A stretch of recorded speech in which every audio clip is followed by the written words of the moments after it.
नमस्कार मंडळी, स्वागत आहे तुमचं आपल्या मिनी ब्लॉगमध्ये। तर मला ना दुपारी थोडंसं गव्हाचं दळण करायचं होतं, तेच मी ते करत होते। ते झाल्यानंतर ना आरुषला थोडा वेळ मी खाली खेळायला नेले होते।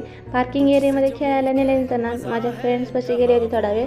तिथे ना थोड्याशा गप्पा गोष्टी केल्या आणि मग घरी आले। घरी आल्यानंतर ना सिंपल असं रेडी झाले आणि मग गिरणीमध्ये मला गव्हाचं दळण पण ठेवायचं होतं, तेच मी ते ठेवायला आले होते। पण तिथे ना थोडासा वेळ लागणार होता, म्हणजे माझ्या पुढे ना खूप सारे नंबर होते, त्यांच्या अगोदर दळायचे होते। म्हणून मंडीमधून ना थोडासा भाजीपाला घेतला आणि मग गिरणीकडे निघालो। तरी माझा आमचं काही काही नंबर आला नव्हता, म्हणून ना तिथे थोडा वेळ थांबला आणि नंतर नंबर आल्यानंतर ना घरी आलो आणि जे मी भाजीपाला आणला होता ना तेच म्हणजे छान असं फ्रेश, जे आज मला भाजीपाला भेटला तेच मी छान असं धुवून ठेवला। आणि मेथीची पेंडी पण मी आज खूप दिवसांनी घेतली आहे, तर तेही छान असं निवडून ठेवली। आणि संध्याकाळी ना यांनी येताना टरबूज आणला होता, तेच आम्ही संध्याकाळी जेवताना एन्जॉय केला। आणि तुम्ही आपल्या पेजला फॉलो केलं नसेल तर लवकर फॉलो करा। भेटू नेक्स्ट ब्लॉगमध्ये, बाय।